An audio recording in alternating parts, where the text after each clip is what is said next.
Sige, magsimula na tayo. Una, pakilala muna ako. Sino ba yung nasa harapan? Si Coach Gerald. Isang professional chess player. Chess coach.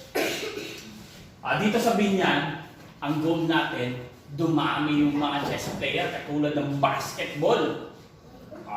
Sa pagkakalam nyo, ang Binyan ang number 1 sa buong Pilipinas pagdating sa chess. Bakit? Every month may tournament tayo. Madalas doon sa Santo Tomas saka sa Umbria, sa highway. Medyo malayo. Pero next week, good news, meron tayong tournament sa Loma na naman. Dati actually, every month dapat may tournament sa Loma. Yan yung initiative ni Kuya Sam. Dati every month may tournament. Natigil lang. Pero pwede natin gawin yon pag nagkaroon tayo ng pondo sa City Hall. Tournament lagi dito para lalong dumami mga batang interesado sa chess. Ganito ngayon. Unang-una, ano kaya gusto natin paglaki natin? Ano gusto mo paglaki? Police, sundalo, teacher, engineer? Police! Basketball player! O yung profession, aside sa sports. Sundalo! Gusto ko yung pagtanggol ang aking bansa. Sundalo. Anong gusto paglaki mo? Doktor! Gusto ko manggamot ng mga may sakit. Masaya ako na nakikita na nakagamot ng mga kapwa ko may sakit. Anong gusto nyo? Dalawa na lang. Badminton player. Bukod sa pagiging badminton player. Yung profession, kung tawagin, hindi lang sa sports. Businessman. Pwede mo sabihin businessman ka, badminton player. Meron kang badminton school. Businessman. Ang tawag doon. Isa na lang. Sino? Ikaw daw. Ano gusto paglaki mo? Teacher! Gusto ko magturo ng mga bata. Gusto ko may matutunan sila sa akin para maging mga professional katulad nyo! Yung mga bata. Pero ganito ngayon ang challenge sa Pilipinas.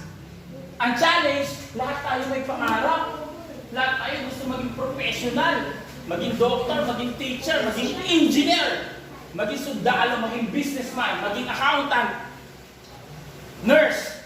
Kaso ganito ang challenge sa Pilipinas. Ang hirap mag-aral. Paano kaya yun? Anong gagawin niyo para maging police, maging sundalo, maging teacher? Ikaw, paano mo? Anong gagawin mo para maging teacher? Kunyari, walang pera yung magulang mo.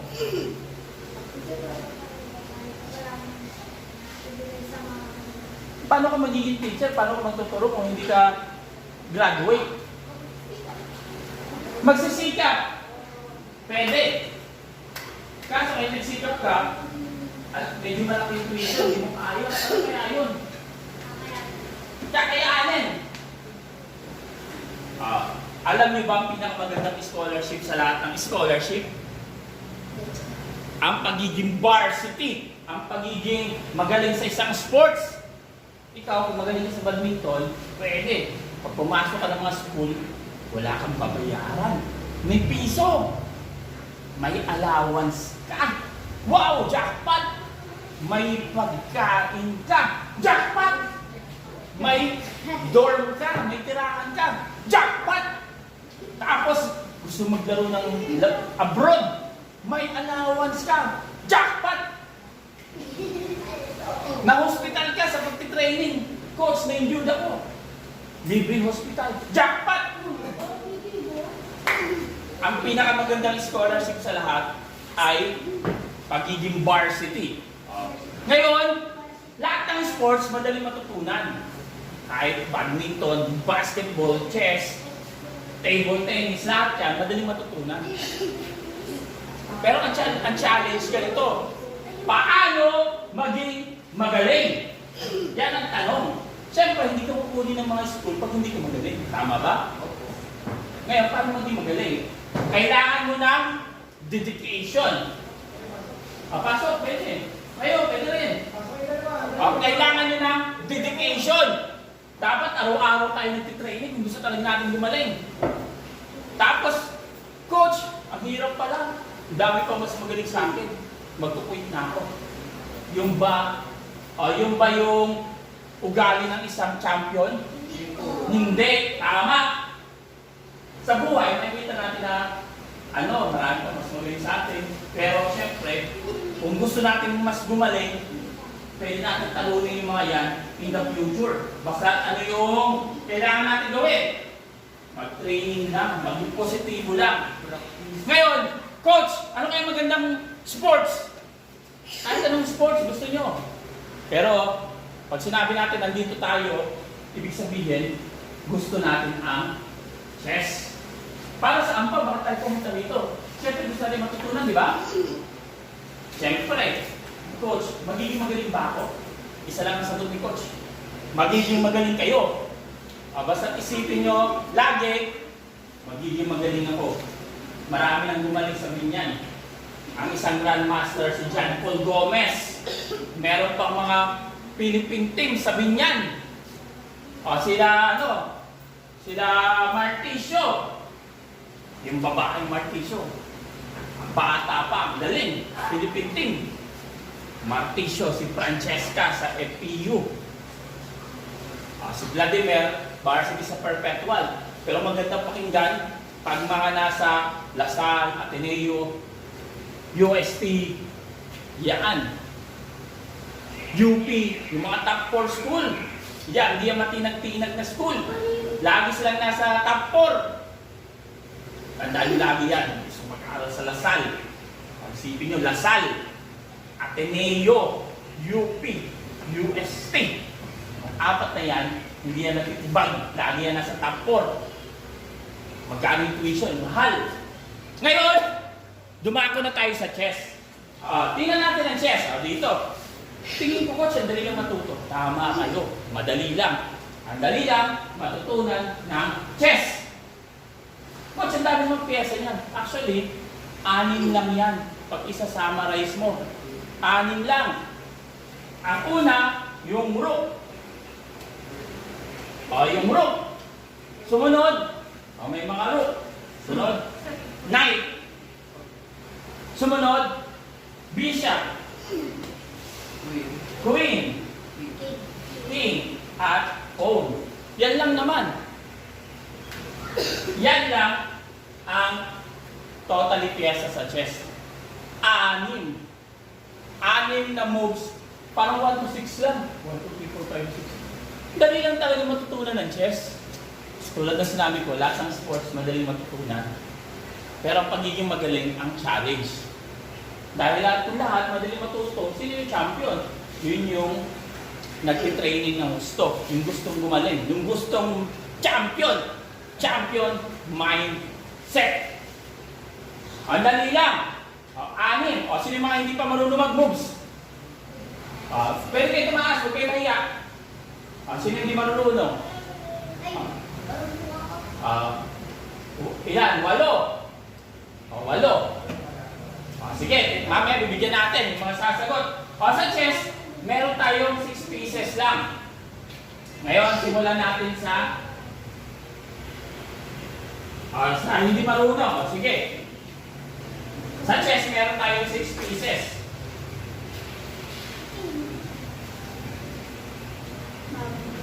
Memorize ulit natin. Una-una, rook. Sabihin nyo, rook. Knight. Bishop. Queen. King. Pawn. Sige. Sa mga hindi marunong, sino pa nakapag-memorize? Ito, booklet. Anong content nito? May mga moves. May pawn and king. Paano mag-move ang pawn and king? Bishop and rook. Queen and knight. May mga rules. Paano magre-record? Paano basahin yung boarding? Nandito. Para sa zero knowledge in chess. Pagtingnan nyo, yan. Ang mga world champions. Tapos, ano yung nandito? Mga setup. Paano mag-setup ng board? Paano tawagin yung square? Diagonal, ganyan. Kayong dalawa, sino gusto mo una mag-try? Memorize lang naman yung mga piyesa. Bigay natin yung booklet. Ikaw? Ano to?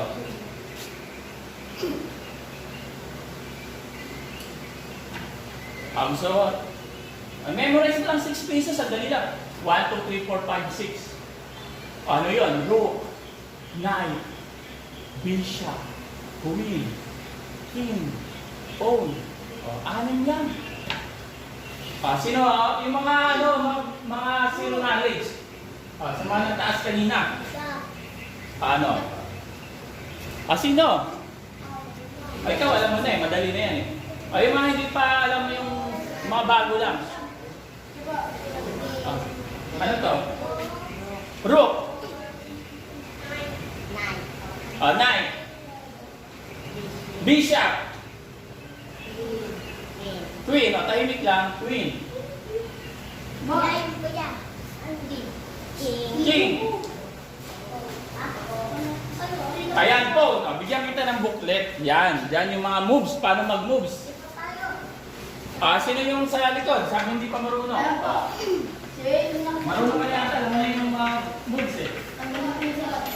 Ay, mga hindi pa. Ikaw. Sige, ikaw. Anong tawag dito? Ang rook, merong 5 points. Tandaan nyo rook 5. Ibig sabihin, lamang ang rook. Ito, 1. 1, 3, 5, 9, 0. Unlimited value. Bakit ganon? Ang king, ang pinaka-importante. Pag na-captured o checkmate yung king, game over. Mapakain nyo na lahat, wag lang ang king. Sino magme-memorize? So, sa mga hindi marunong, bigyan natin ng booklet. Marunong ka na yata mag-move eh. Hindi pa. Sige. Anong tawag dito? Anong tawag? Pawn. Ilang points? 1. 3. Anong tawag dito? Knight. Ilang points? 3. Bishop. Ito. Ilang points? 92. Papataas yan. Anong pisto? Rook. Ilang rook? 5 points. Ito. 9. Anong tawag yan? Ito, queen. Ito. King. Bigyan kita ng booklet. Yan. Nandiyan yung mga points. Diyan sa booklet na yan, meron dyan nakalagay points. Saka yung move.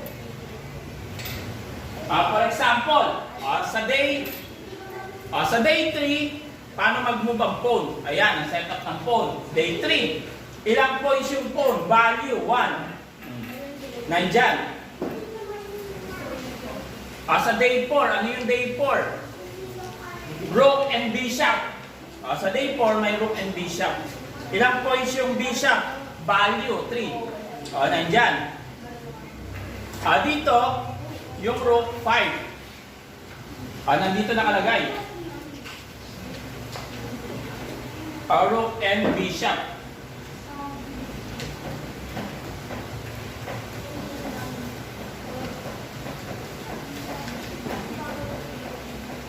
Ito, value ng rook, 5. Nandyan. Sino mga hindi pa marunong? Sige. Anong tawag dito? Pawn, ilang points? 1, ito. Knight, ilang points? 3. Bishop, ilang points?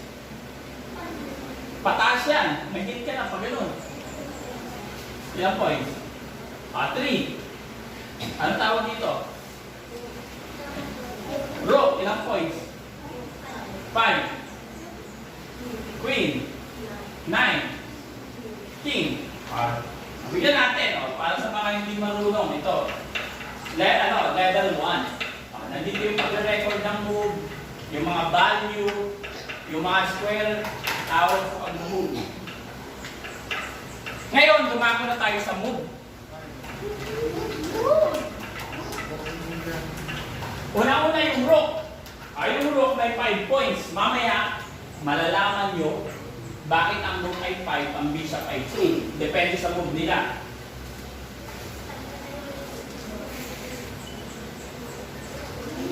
Ito, pwede kang bigyan ng 4. Pwede kang mag-solve para hindi masaya yung 4. Pwede lang ang lapis.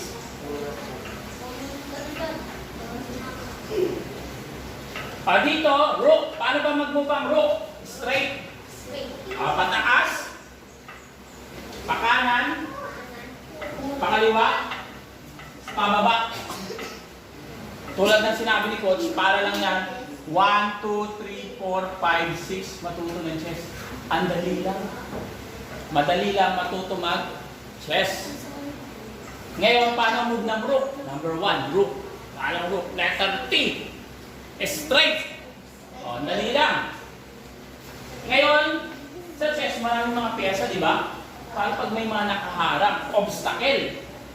Paano pag may nakaharang ng kakampi? May nakaharang na kalaban? Ngayon, paano mag-move ang rook pag may mga barrier, nakaharang? Dito, pwede ba siya dyan? Pwede. Pwede ba siya sa dulo? Pwede. Pwede ba siya sa tabi? Pwede. Pwede ba sa dulo? Pwede. At tanong, sa kanan may bishop. Pwede niyo bang kainin? Bawal. Hindi natin pwedeng kainin ang kakampi. Pwede ba siyang tumalon? Bawal. Hindi pwedeng tumalon ang rook. Pwede ba siya sa tabi? Pwede. Nasa tabi siya, pwede. Pwede ba siya dito? Pwede. Pwede niya bang kainin yung kalaban? Pwede. Pwede. Tama. Pwede ba siyang tumalon sa kalaban? Bawal. Ang rook, hindi pwedeng tumalon. Hindi pwedeng kainin yung kakampi. Ganyan ang rook. Ngayon, may tinatawag tayo ng greedy rook. Ano yung greedy rook?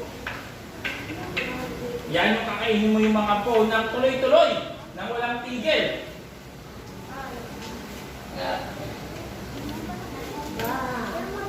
Tulad ng larong chess, ang chess, pinag-iisipan, doon napapasok ang pagiging magaling. Yan, yung rook, alam mo naman, madali lang.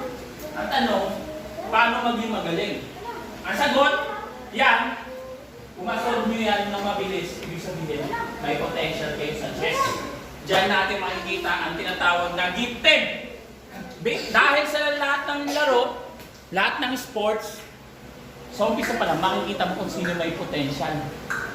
Kunyari, nakita ka ng coach, lalo ka ng badminton. Yung positioning mo, maganda. Unang-unang pala, makikita na pwede kang gumaling. Katulad din sa chess. Pag ang mga ganito, puzzle, na-solve mo na mabilis, ibig sabihin, meron kang logical skill. Pwede kang mas gumaling na mas mabilis kaysa sa kalaban, sa mga ibang player. Pero kung ito, nahihirapang i-solve, pwede ka pa rin magaling.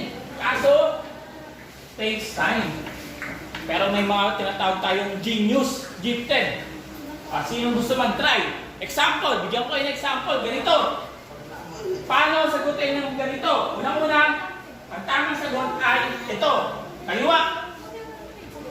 Pag kaliwa, kakainin yung kanan. Pagkain ng kanan, taas. Pag taas, kakaliwa. Pag kaliwa, bababa. Ngayon, may dalawang option. Sa chess, pinag-iisipan. Kailangan natin i-double check. Saan ba yung tama? Kaliwa ba o kanan? Ang tamang sagot ay kaliwa. Dahil pag kinain mo yan, kain ito, naiwan. Dapat ito muna. Tapos kain. Tapos kain. Dito, mamaya bibigyan natin. Sige, bibigyan kita pag nasundan mo to. Yan na ba yan? Kahit sino, kahit yung marunong, pwede na mag-solve nito.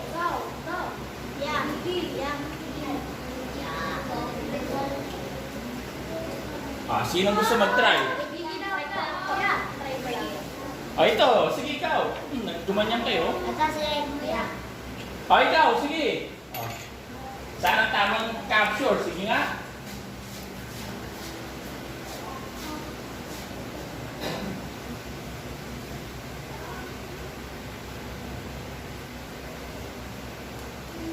Game over.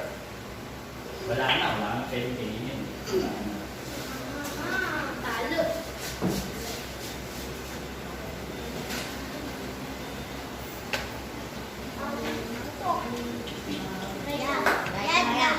Sige ikaw.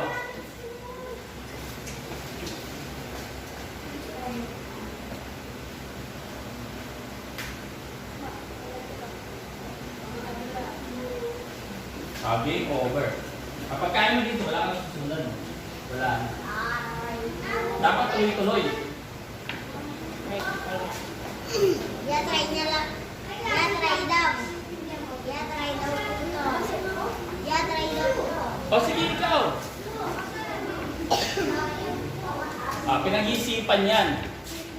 Diyan mo makikita ang isang player kung may potential sa chess. Pag nasusolve niya na mabilisan yan.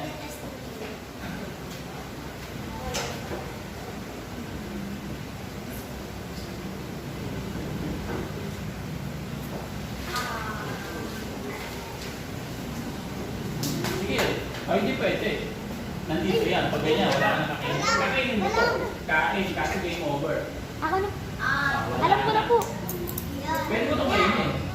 Kasi game over.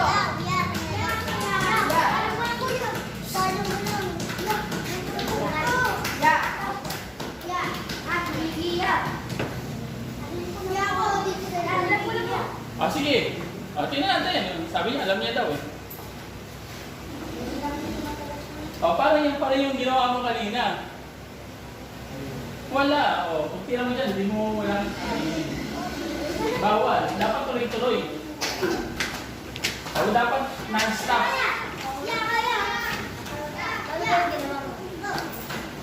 Sige, ikaw. Pwede ko lang bigay yung first move.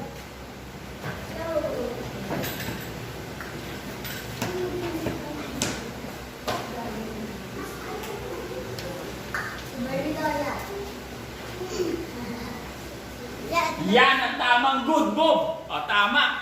Ayan yung first move. Sige. Tama yan. Tama yung tira yan. Isa, yan lang yung kainin mo. Tama yan. Ano yung kakainin mo?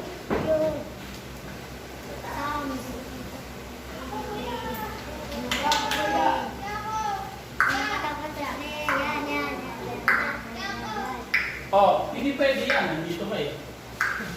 Pero tama yan. Sige. Pagpatuloy mo lang.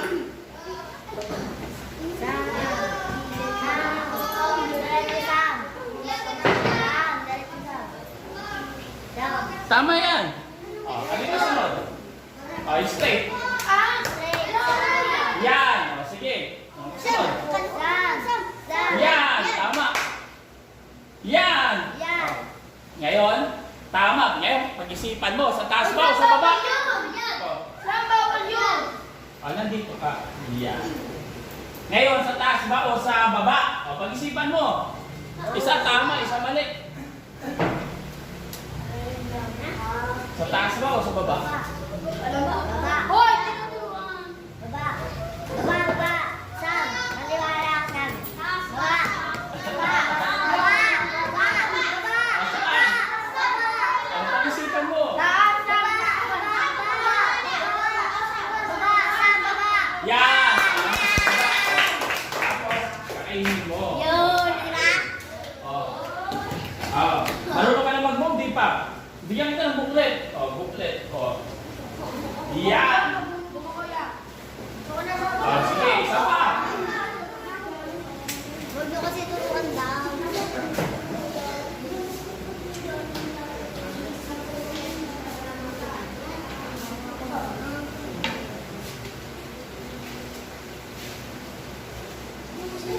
Ayan. Yan, daw kayo. Sino? Ito daw po Sige ikaw. Pag-isipan mo.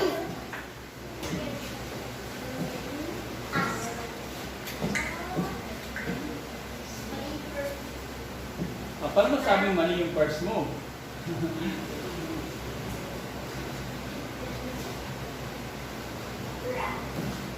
Game over na. Kaya mo dyan. Wala na.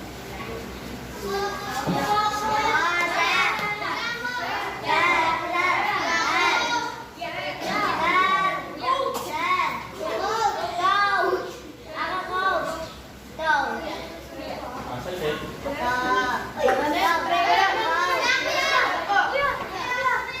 Ay, iba. Hindi ikaw. Hindi ka pa napag-try. Ikaw.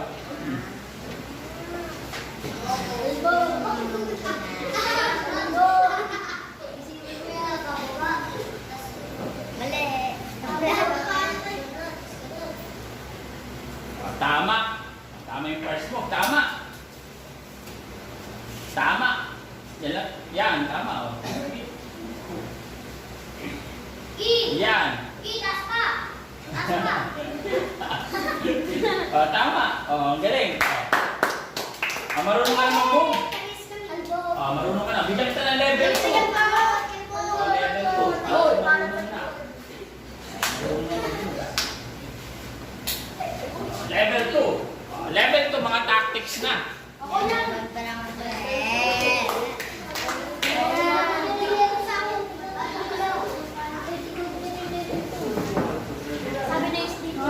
Hirap eh.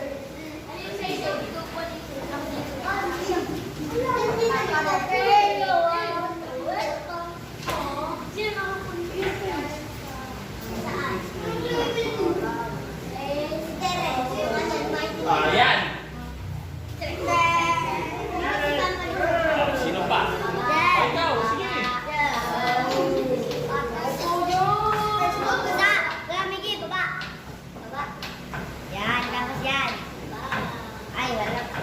Tapos game over. Wala na. Wala ka na pwede kainin. Wala na skill.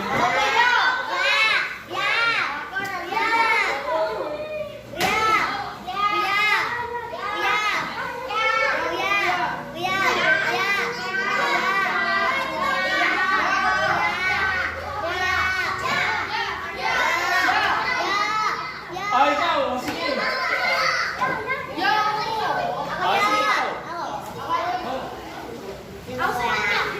Mamaya. Yan ang tamang move. Correct. Tama. Yan, tama. Yan, tama. Ay, silang pwedeng kainin. Yan. Yan. Yan, tama. Yung sa dulo muna. Yan, babalik. Yan. Bigyan kita ng level 3. Para sa mga sumasali ng tournament. Yan. Level 3. Ngayon, tapos na tayo sa rook. Mag-bishop. Ngayon, bakit ang rook ay 5? Ang bishop ay 3. Dahil ang bishop, sa puti lang pwedeng pumunta o sa green. Dito, pa-X siya. Pa-X. Ibig sabihin, ang bishop, kalahati lang yung pwede niyang puntahan. Hindi siya pwedeng pumunta sa green. Pag ang bishop nasa puti. Ang bishop pa-X. Ibig sabihin, hindi siya pwede sa green. Kaya ang bishop ay 3, ang rook ay 5. Dahil kalahati lang ang pwedeng puntahan ng bishop. Ilan yan? Pinakamalaki niya, pinakamadami. 2, 4, 6, 7, 8, 9, 10, 11, 12, 13. Pinakamadami, 30. Ilan yung pinakakonti? Sige nga. Ilan? 3. Hindi. 1. Hindi. Hindi 4. 5. Hindi 5. Ilan? Hindi. 6. May narinig ako tama eh. Ano sabi mo? May narinig ako tama yung sabi mo eh. Hindi. Hindi. 6. 1. Hindi. 1. 1. Hindi. 7. 7? Opo. Saan yung 7? Sige nga. Tama yung 7. Saan yung 7?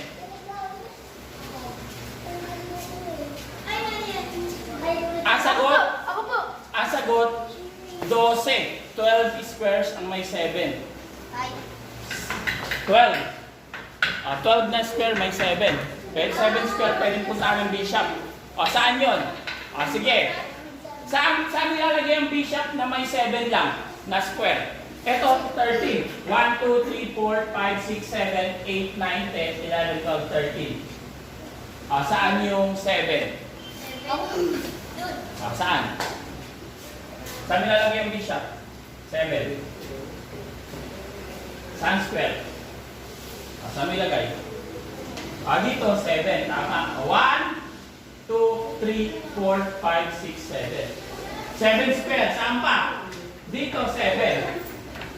1, 2, 3, 4, 5, 6, 7. Isa, dalawa dito, 7 din. 1, 2, 3, 4, 5, 6, 7. Ito, tatlo. Saan pa yung ibang tatlo? Yung siyam. Dito. Tatlo. Ngayon, dumako tayo sa greedy bishop. Greedy bishop. Bigyan ko ngayon ng example.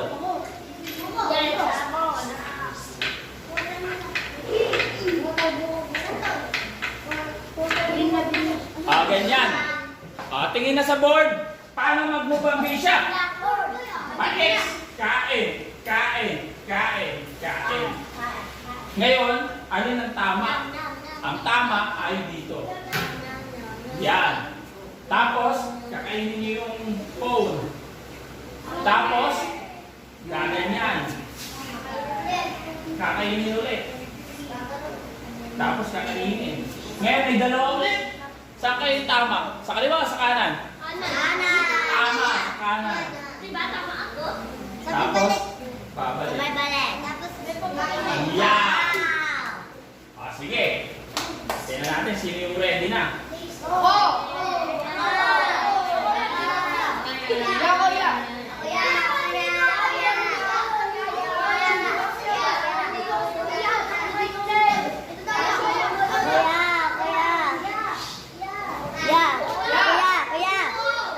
Sino? Ikaw meron na eh. Ikaw, sige. Saan? Kain.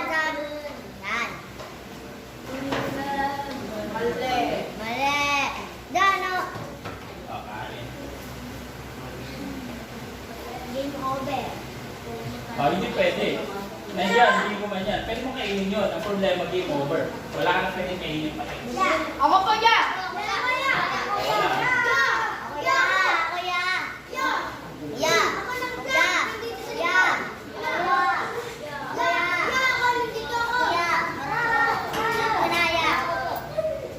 Maki pa na sagot. Ito. Tingin ko genius to eh. Tingin ko genius to. Tingin ko genius yan. Genius. Sige. Capture. Game over. Ako po. Wala na. Wala kang pwede kainin pa rin.